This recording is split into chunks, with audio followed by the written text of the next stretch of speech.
Hello viewers, Saipedia, first step to success. Welcome to our channel. Subscribe our channel to support our videos. This video deals with 8th standard English Unit 1 Supplementary, The Woman on Platform 8. Ruskin Bond is a short story writer, novelist and poet, the favorite writer of Indian children.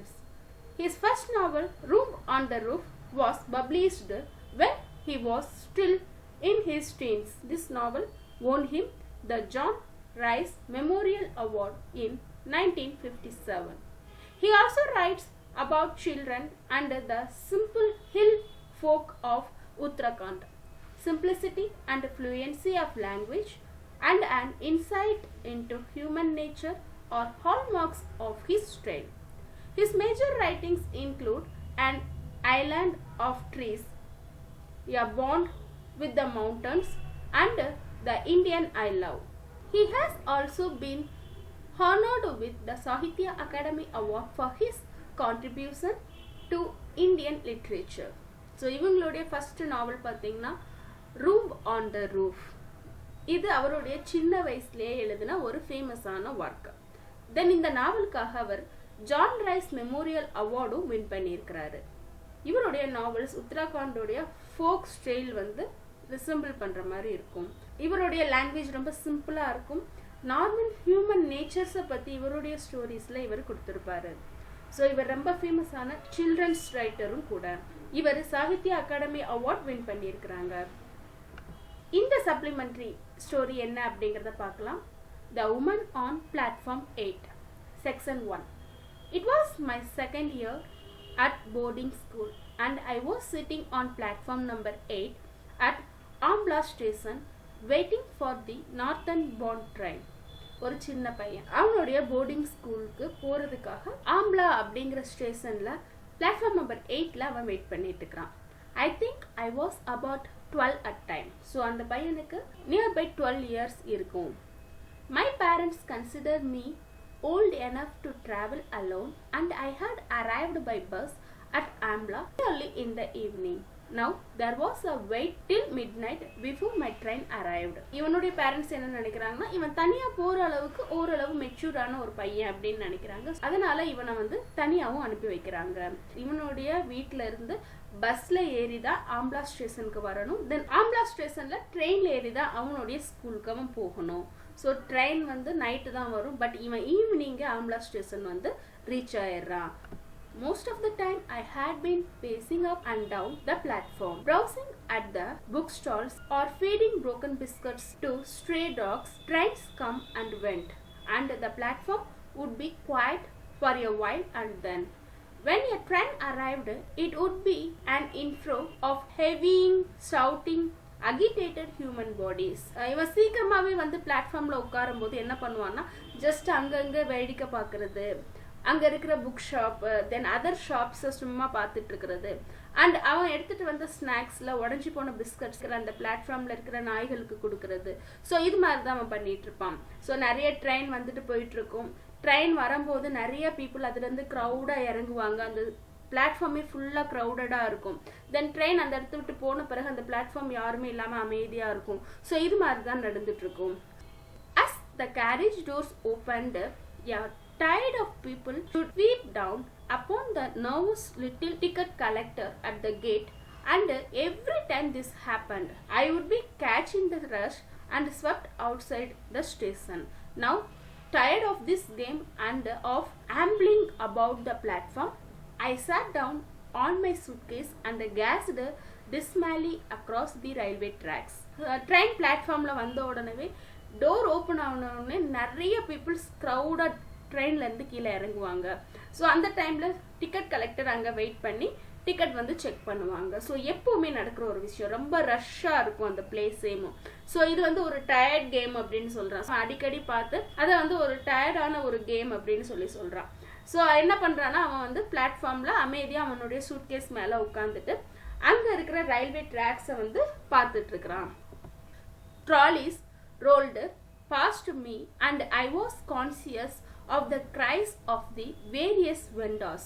The man who sold curds and lemon, the sweetmeat seller, the newspaper boy, but I had lost interest in all that went on along the busy platform and continued to stare across the railway tracks, feeling bored and a little lonely.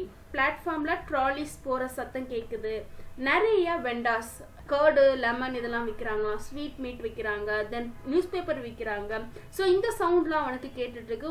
ஒவ்வொரு விஷயமா அவன் பார்த்துட்டு இருக்கிறான். ஃபைனலாக அவன் வந்து இந்த பிஸியான பிளாட்ஃபார்மில் எல்லாத்தையும் பார்த்துட்டு ஒரு கட்டத்தில் அவனுக்கு போரிங்கான ஒரு விஷயமா அது தோண ஆரம்பிச்சிச்சு. ஏன்னா அகைன் அதே பார்த்துட்டு இருக்கிறதுனால அவனுக்கு போர்டாக ஃபீல் பண்ணுறான் அண்ட் ரொம்ப தனியாக இருக்கிற மாதிரியும் அவன் ஃபீல் பண்ணுறான். Are you all alone, my son? asked a soft voice close behind me. So திடீர்னு அவனுக்கு ஒரு சத்தம் கேட்குது. ஸோ நீ தனியாக இருக்கிறியா அப்படிங்கிற சவுண்ட், அது ரொம்ப சாஃப்டாக இருக்கு அந்த வாய்ஸ். அவனுடைய பின்னாடி இருந்து அந்த சத்தம் கேட்குது அவனுக்கு. I looked up and saw a woman standing near me. She was leaning over and I saw a pale face and dark kind eyes. She wore no jewels and was dressed very simple in a white saree. சத்தம் கேட்குதுன்னு திரும்பி பார்க்குறான். திரும்பி பார்த்தா அங்கே ஒரு woman நின்றுட்டு இருக்கிறாங்க. அவங்க எப்படி இருக்கிறாங்கன்னா ரொம்ப லீனாக இருக்கிறாங்க. பேர்ல் ஃபேஸ், நார்மலான சிம்பிள் ஃபேஸ், நல்ல பிளாக் ஐஸ் இருக்குது. ஜுவல்ஸ் எதுவும் ஆடம்பரமாக அவங்க போட்டுக்கல. அவங்களுடைய ட்ரெஸ்ஸும் பார்த்தா ரொம்ப சிம்பிளாக அவங்க போட்டுட்ருக்குறாங்க. ஒரு ஒயிட் சாரி அவங்க வியர் பண்ணியிருக்கிறாங்க. Yes, I am going to school, I set and stood up respectfully. She seemed poor, but there was a dignity about her that commanded respect. So நான் எந்திரிச்சு நின்று நான் ஸ்கூல் போகிறேன் அப்படின்னு சொன்னேன். நான் அவங்கள பார்த்தா ரொம்ப பூவராக இருக்கிற மாதிரி தான் தெரிஞ்சிச்சு. பட் அவங்க வந்து ரொம்ப ரெஸ்பெக்ட்ஃபுல்லாக நடந்துக்கிட்டாங்க. I have been watching you for some times, she said.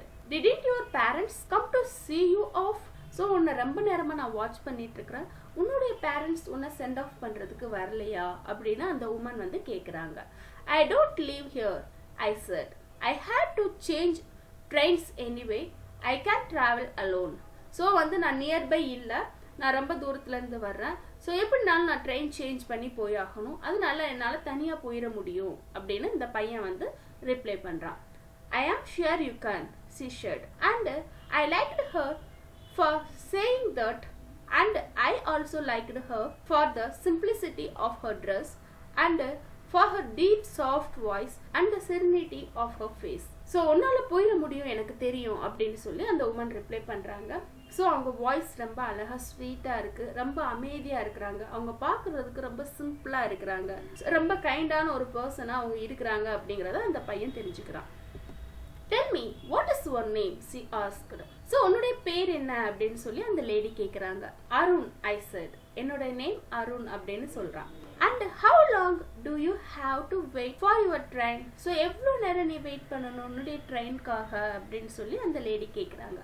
About an hour, I think. It comes at 12 o'clock. இன்னும் ஒரு 1 hour நான் வெயிட் பண்ணணும். நார்மலாக 12 o'clock அந்த ட்ரெயின் வந்துடும் அப்படின்னு சொல்லி அந்த பாய் வந்து ரிப்ளை பண்ணுறான். Then come with me and have something to eat. So என் கூட வா, ஏதாவது சாப்பிடலாம் அப்படின்னு சொல்லி அந்த உமன் வந்து அவனை கூப்பிடுறாங்க. I was going to refuse out of shyness and suspicion, but she took me by the hand and then I felt it would be silly to put my hand away. She told a coolie to look after my suitcase and then she led me away down the platform. Her hand was gentle and she held mine neither too firmly nor too lightly. I looked up at her again. She was not young and she was not old. She must have been over 30, but had she been 50, I think she would have looked much the same. So என்ன பண்ணுறாங்கன்னா அவங்க கூப்பிட்டோடனே அவனுக்கு வந்து ஷையாக இருக்குது, போகவா போகக்கூடாதா அப்படிங்கிற ஒரு confused ஸ்டேட்டில் இருக்கிறான். இவன் ரெஃப்யூஸ் பண்ணுறான், இல்லை அப்படின்னு தான் ரெஃப்யூஸ் பண்ணுறான். அந்த உமன் என்ன பண்ணுறாங்கன்னா அவனுடைய கைகளை பிடிச்சி வா அப்படின்னு சொல்லி கூப்பிடுறாங்க. தென் அங்கே இருக்கிற கூலி கிட்ட இவனுடைய சூட்கேஸை கொஞ்ச நேரம் பார்த்துக்கோங்க அப்படின்னு சொல்லி சொல்கிறாங்க. அவனோட கைகளை பிடிச்சி பிளாட்ஃபார்முடைய டவுன் சைடு வந்து கூப்பிட்டு போகிறாங்க. அவனுடைய கைகளை அவங்க ரொம்ப டைட்டாகவும் பிடிக்கல, லைட்டாகவும் பிடிக்கல, ரொம்ப ஜென்டிலாக பிடிச்சிருக்கிறாங்க. அந்த உமனை திருப்பியும் அவன் வந்து பார்க்குறான். ஸோ ரொம்ப யங்கா தெரியல, பட் ரொம்ப ஓல்டாகவும் இல்லை, அவங்க மேபி 30 years இருக்கலாம், இல்லைன்னா 50 உள்ள இருக்கலாம் அப்படின்னு இவனே வந்து அவங்கள பார்த்து ஜட்ஜ் பண்ணிக்கிறான். கிட்டத்தட்ட வந்து ஒரு மிடில் ஏஜ்டு உமனா அவங்க இருக்கிறாங்க. She took me into the station dining room, ordered tea and samosas and jalebis, and at once I began to stay and take a new interest in this kind woman. Railway ஸ்டேஷன்ல இருக்கிற dining ரூமுக்கு கூப்பிட்டு போறாங்க. அங்க வந்து tea, samosa, ஜிலேபிஸ் இதெல்லாம் order பண்றாங்க. So first இவன் அமைதியா இருந்தவன் கொஞ்சம் சரி ஓகே, அந்த உமன் வந்து ரொம்ப கைண்டா தான் நடந்துக்கிறாங்க அப்படிங்கிறது இவனும் வந்து நார்மலா உட்கார்ந்துருக்கிறான். The strange encounter had little effect on my appetite. ஆனாலும் திடீர்னு தெரியாத ஒருத்தவங்க வந்து இது மாதிரி பேசும்போது நம்ம எப்படி ஓப்பனா இருக்கிறது அப்படிங்கிற ஒரு தாட்டும் அவன் மைண்ட்ல இருக்கு. I was a hungry school boy and I ate as much as I could in as polite a manner as possible. So இவனுக்கு பசிக்கவும் செய்யுது, அதனால இவன் வந்து அவனால முடிஞ்ச அளவுக்கு சாப்பிட்றான். ரொம்ப அமைதியா ரொம்ப டீசென்டான ஒரு மேனர்ல அவன் சாப்பிட்டுட்டு இருக்கிறான். She took obvious pleasure in watching me eat, and I think it was the food that strengthened the bond between us and cemented our friendship. For under the influence of the tea and sweets, I began to talk quite freely, and I told her about my school, my friends, my likes and dislikes. So இவன் சாப்பிட்டுட்டு இருக்கிறத ரொம்ப அமைதியா அவங்க ப்ளஷரோட பார்த்துட்டு இருக்கிறாங்க. இவன் சாப்பிட என்ன ஆகுதுன்னா, அந்த டீ அண்ட் ஸ்வீட் சாப்பிட இந்த உமனுக்கும் அந்த பாய்க்கும் இருக்கிற அந்த ஃப்ரெண்ட்ஷிப் வந்து இன்னும் ஸ்ட்ராங்கா இருக்கிற மாதிரியான ஒரு ஃபீல் வந்து அவனுக்கு கிரியேட் ஆகுது. இப்போ வந்து அவனுக்கு அவங்க ஸ்ட்ரேஞ்சர் அப்படிங்கிற ஒரு தாட் அவன் மைண்ட்ல இருந்து போயிடுச்சு. கொஞ்சம் அவங்க கிட்ட ஃப்ரீயா பேச ஆரம்பிக்கிறான். ஸோ இவனை பத்தின விஷயங்களை அவங்க கிட்ட சொல்றான். அவனுடைய ஸ்கூல், அவனுடைய ஃப்ரெண்ட்ஸ், அவனுக்கு எது பிடிக்கும் எது பிடிக்காது, இந்த மாதிரி எல்லா விஷயத்தையும் அவங்க கூட அவன் ஷேர் பண்ண ஆரம்பிக்கிறான். She questioned me quietly from time to time, but preferred listening. So அப்பப்போ நடுவில் அவங்க கொஸ்டின் கேட்குறாங்க. ஆனாலும் இவங்க சொன்ன எல்லா விஷயத்தையும் அமைதியாக அவங்க கேட்டுட்டு இருக்கிறாங்க. She drew me out very well and I had soon forgotten that we were strangers. எனக்கு அவங்க ஸ்ட்ரேஞ்சர் அப்படிங்கிற ஒரு விஷயமே மறந்துருச்சு. But she did not ask me about my family and where I lived, and I did not ask her where she lived. ஆனாலும் வந்து என்னை பத்தி, என்னுடைய ஃபேமிலி பத்தி, நான் எங்க இருக்கிறேன் அப்படிங்கிற விஷயத்த அவங்க என்கிட்ட கேட்கவே இல்லை. நானும் அவங்கள பத்தின விஷயங்களை கேட்கவே இல்லை. I accepted her for what she had been to me, a quiet, kind and gentle woman who gave sweets to a lonely boy on a railway platform. So வந்து இவனும் வந்து அக்செப்ட் பண்ணிக்கிறான். அமைதியா லோன்லியா பிளாட்ஃபார்ம்ல உட்கார்ந்துருந்தவனுக்கு கைண்டான ஒரு பர்சன் கூட பேசிட்டு இருந்தது வந்து கொஞ்சம் ரிலாக்ஸ்டா அவன் ஃபீல் பண்றான்.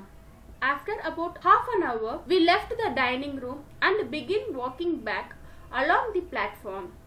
An engine was shunting up and down beside platform number 8, and as it approached, a boy leaped off the platform and ran across the rails, taking a shortcut to the next platform.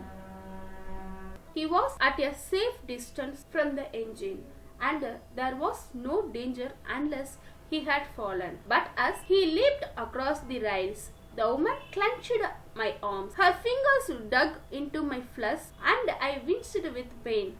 I caught her fingers and looked up at her, and I saw a sponge of pain and fear and sadness pass across her face.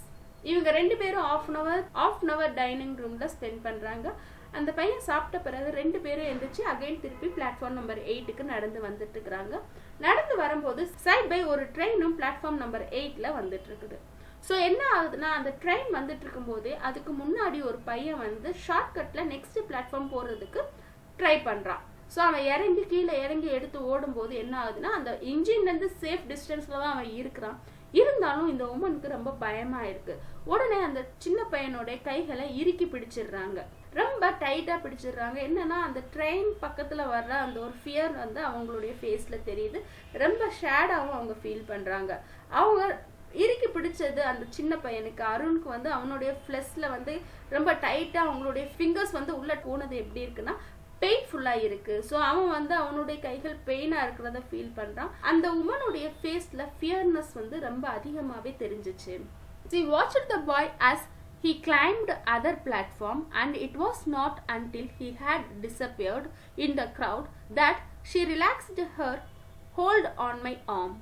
She smiled at me assuringly and took my hand again, but her fingers trembled against me. So அந்த பையன் பிளாட்ஃபார்ம்ல தாண்டி போற வரைக்கும் க்ரௌட்ல disappear ஆகிற வரைக்கும் பார்த்துட்டே இருக்கிறாங்க. அவன் அந்த பக்கம் போன பிறகு அவங்களுடைய ஃபேஸ்ல கொஞ்சம் ரிலாக்ஸ் தெரியுது. இவனோட கைகளை அழுத்தி பிடிச்சதையும் கொஞ்சம் ஃப்ரீயா விடுறாங்க. இப்போ அந்த உமனோடைய ஃபேஸ்ல வந்து கொஞ்சம் ஸ்மைல் தெரியுது. இவங்க கைகள் வந்து ரொம்ப டைட்டா பிடிச்சிருந்ததும் அவனுக்கு வந்து ஏதோ மாதிரி ஆயிருச்சு. He was all right, I said, feeling that it was she who needed reassurance. அந்த பிளாட்ஃபார்ம் தாண்டி போன பையனுக்கு எதுவும் ஆகல, அவன் நார்மலா தான் நல்லா தான் இருக்கிறான் அப்படின்னு இந்த குட்டி பையன் ரிப்ளை பண்றான். அகைன் அவங்க வந்து ஓகே ஒன்றும் ஆகல அப்படிங்கிறதையும் அவங்க புரிஞ்சுக்கிறாங்க. She smiled gratefully at me and pressed my hand. So இப்போ வந்து அவங்க கொஞ்சம் நார்மல் ஆயிட்டாங்க. அவனுடைய கைகளையும் அழுத்தி பிடிக்கிறாங்க. We walked together in silence until we reached the place where I had left my suitcase. One of my school fellow Satish, a boy of about my age, had turned up with his mother. அவனுடைய suitcase வச்சிருந்த place வரைக்கும் ரெண்டு பேருமே பேசிக்கல, அமைதியா நடந்து வந்துட்டு இருக்கிறாங்க. So almost அவன் சூட்கேஸ் வச்சிருந்த பிளேஸ் வரைக்கும் ரெண்டு பேரும் வந்துட்டாங்க. வரும்போது ஆப்போசிட்ல சதீஷ் அப்படிங்கிற இன்னொரு பையன் வர்றான். அவன் யாருன்னா அருணோடைய கிளாஸ்மேட். அருணோட அதே ஏஜ் தான் சதீஷ்க்கும் இருக்கும். சதீஷ் அவனோட அம்மா கூட வந்திருக்கிறான். ஸோ சதீஷையும் அவங்களுடைய அம்மாவையும் அருணும் இந்த உமனும் வந்து மீட் பண்றாங்க. இதுக்கப்புறம் ஸ்டோரி என்ன நடக்குது அப்படிங்கறத நெக்ஸ்ட் வீடியோல பார்க்கலாம். Thanks for watching. Turn on bell icon to get notification for more videos. Happy learning.